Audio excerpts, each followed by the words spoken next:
My cheeks hurt. Okay, so it's super weird. Take it again.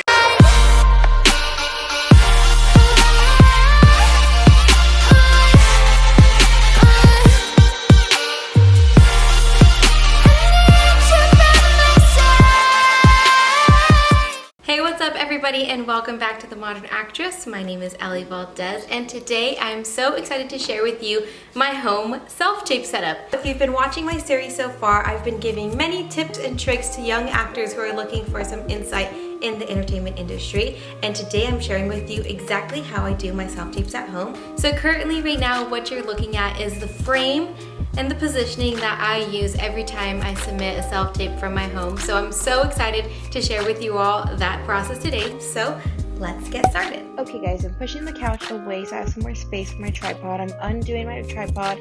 I took this pole out on accident and I don't really know where it goes now, so I'm trying to figure out where that pole actually came from, which I'm really struggling with. You can obviously tell I'm just gonna push it out of the way because I gave up and it came back out. I don't really know. Okay, now I'm going to pull out my ring light from its pouch.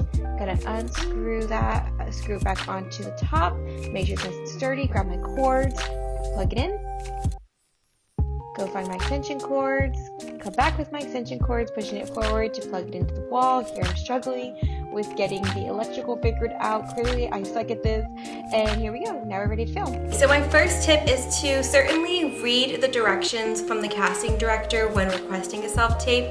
Sometimes they have different framing requirements. Sometimes they ask for a full body scan, sometimes they ask for a slate with specific requirements, sometimes they don't ask for a slate. Certainly please read those instructions, but for the most part it's pretty standard. A back clean, crisp wall without any distractions.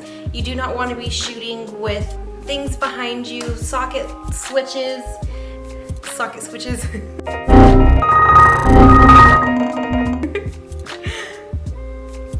lights,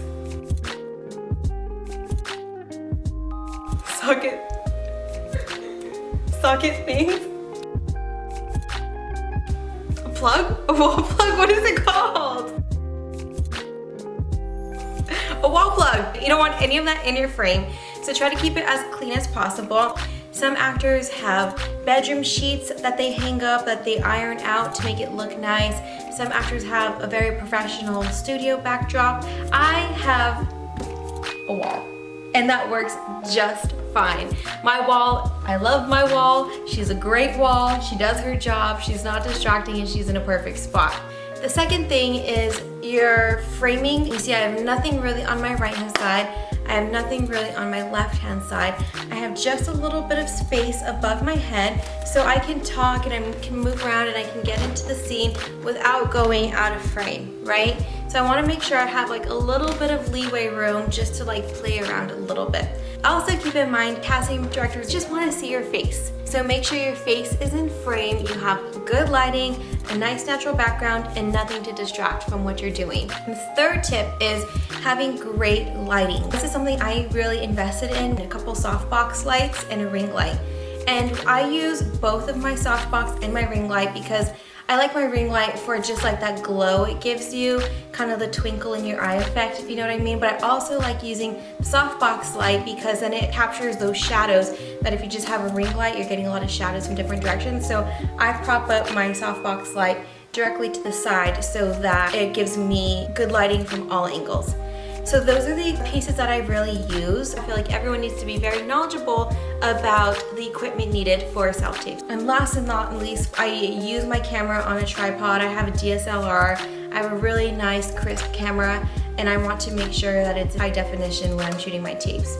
If you don't have a DSLR, don't worry, your iPhone works just fine. If you have HD on your iPhone, even better. So that's basically it, but I really decided to invest in my own equipment about a year ago. Before that, I was spending a lot of money going to different studios and self-taping at professional studios, upwards to $50 for a 30-second tape. It was really ridiculous. So instead of me splurging out $50, $60, even $100 on a self-tape, I decided to get my own self-tape setup. I invested in my softbox lights that were probably like $50. I invested in my ring light. That was probably like another 40 bucks. My camera, I got my DSLR maybe 3 or 4 years ago. It's carried me to today. My tripod was a gift from my dad. So it's worth the investment. Additionally, now with COVID-19 and coronavirus happening right now, many casting directors have said that they're moving all their auditions to self-tapes. It's no longer going to be, rumor has it, going into a room and at least for the first audition, maybe a callback or maybe a producer session, but at least for that first session, everything is going to be on tape. Everything's gonna be on tape. Wow. The pro about doing your self-tape is that you don't have your nerves to fight through. You can be in the comfort of your own home, you can have a friend, you can have a buddy read with you. You can really take your time in the material and dive into it so you get that good take. Pros to it, certainly. Some cons to that is sometimes your energy just radiates in the room and sometimes you just like need to let that out in the room and let casting pick up on your feelings and your energy that you're bringing to that character or to that scene. So that's really the only unfortunate side about it. Also, like, I just feel like I would rather still be in the room so I have a little bit more face time with casting. They get to know me and see me on a professional level rather than just being a self-tape that someone can watch, you know, the first 10 seconds and then hit next on. So that's basically it for today's video. I hope you found it insightful and inspiring. If you liked today's video, don't forget to give me a thumbs up, subscribe, and turn on your notification bell, and we'll see you next week. Bye.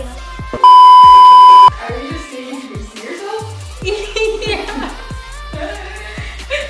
Oh my god. Take number 386. I'm just rambling now. Damn it. My name is Alli Valdez, and I'll be auditioning for the role of Suzanne. It was a long, dark road. No, I'm just kidding with you. Okay, we'll see you later.